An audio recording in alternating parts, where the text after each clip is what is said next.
It has been over a week since the Eye of the Storm beta released, everyone, and what a week it's been.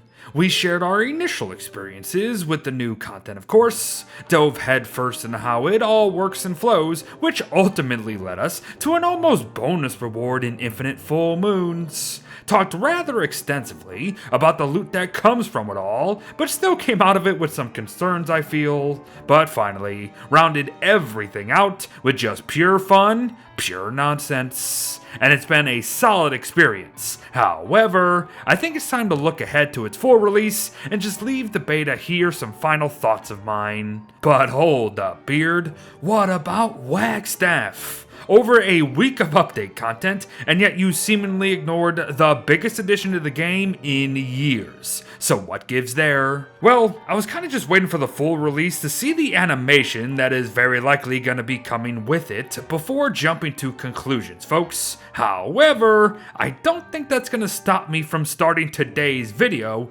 with this here question.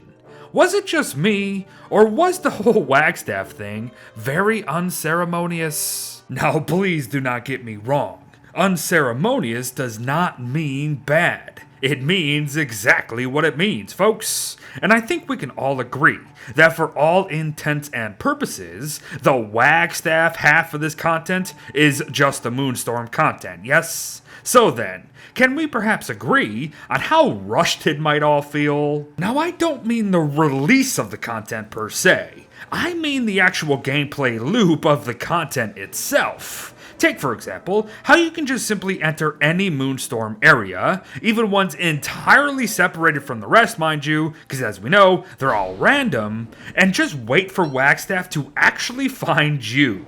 Seriously, try it. Enter a Moonstorm, and he literally comes to you if you just don't do any searching yourself, and then quickly fades away, leaving us in an almost rush to see what these blueprints do, right? But would it not be more interesting to have to find the man in the Eye of the Storm, perhaps? And at the end of the day, the game kind of straight up tells us where he is anyway, leaving any sense of player choice and or experience out of the equation. Which is kind of strange. We should be rewarded for finding him among the wind, not by simply walking into it. But as we continue here, we of course get to these blueprints, only to stumble upon the fact that one of them is arguably pointless, that being the astragals here, of course. Now, desert goggles negate a celestial storm of violent nature, apparently, which I just find odd, both for gameplay and as a design choice, if that is indeed what it was. Because not having us need one of but 3 things that Wagstaff is actually used for at the end of the day just doesn't feel right,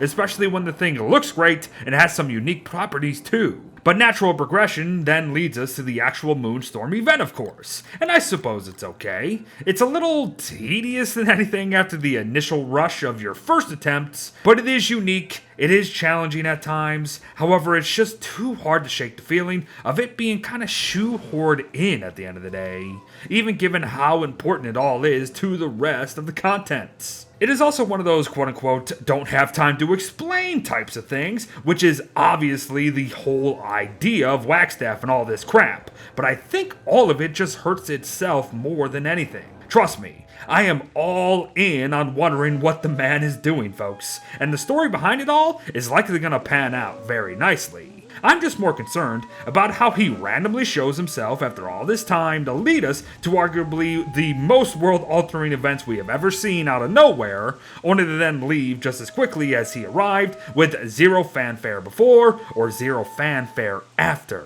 Heck, more than half of our survivors don't even question any of it either, which is probably the strangest bits. I mean, Willow here, along with Wendy to an extent, just straight up dismiss his sudden presence entirely. We've then got Woody, Warley, Wilson, Wiggerbottom, and Wolfgang, and maybe a little bit of Weber all jumping in to help him immediately with almost no hesitation, apart from a select couple. And then there's Winona, Maxwell, Wartox, and WX78, who all know something, or just him personally even, and yet give him their full attention, all the while not questioning what the heck he is actually doing in the constant after years upon years of silence on his end. Listen, I realize that all of this was likely the exact point. However, I think the unceremonious point still stands, and this only strengthens it. Folks, from day one, people felt that this update itself felt like two separate halves to two separate releases, and I think we kinda know why now. While he will definitely be back, I truly believe that we could have done better with some teasing before his release, perhaps an entire update about his coming to our survivors, and then eventually leading to an endgame with him at the center of it. This all sort of got overshadowed by the rest of the content, I feel, as it doesn't actually mean anything once you've finished it. But I digress. What and how is the rest of the content? Well, it's pretty darn good at the end of the day, in my opinion. If anything, it simply continues the theme of progression started back in Forgotten Knowledge with the 3 celestial altars here and the mysterious energy. And I think it works well enough to warrant attention for sure, even if the Crab King may still prevent many from even reaching this point. But speaking of themes, I truly believe my favorite touch is how both the construction of the altars and the death of the Celestial Champion actually impact the entire constant, thus our gameplay overall. The perpetual enlightened moon period, following the mysterious energy's awakening, tells us that something has taken notice. Seriously, the eye actually follows you where you move. But the infinite full moons before the boss's death can also completely change the game, which is something we don't often see. And finally, the perpetual yet short-lived new moon following the defeat of the Celestial Champion fits absolutely perfectly into the lore and how we have not only just beaten its champion, but also how Wagstaff has taken a significant portion of its power away from it. It's very cool. I like it. It fits. I have also liked the boss from day one, and I don't think that has changed either. Not even after some of the tweaks made to it over the course of this past week. Now, I don't mind building the lunar machines, nor how they look. It's kind of unfortunate that they're kind of there and gone in a short period of time, though. However, I like how the boss gets sent down in the meteor shower, and I dig how the boss looks and plays in each stage for the most part. That said, I'm not too sure why they took away Phase 1's melee at the end of the day, but I guess it does shorten the fight a bit, so there's that.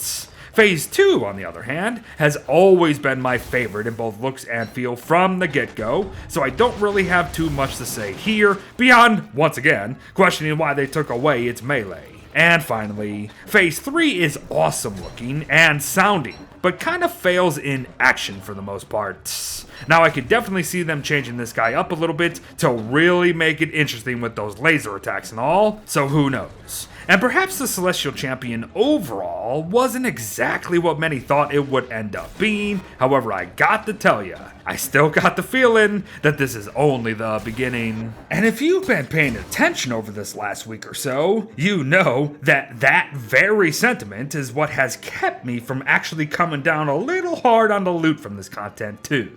Now, don't get me wrong.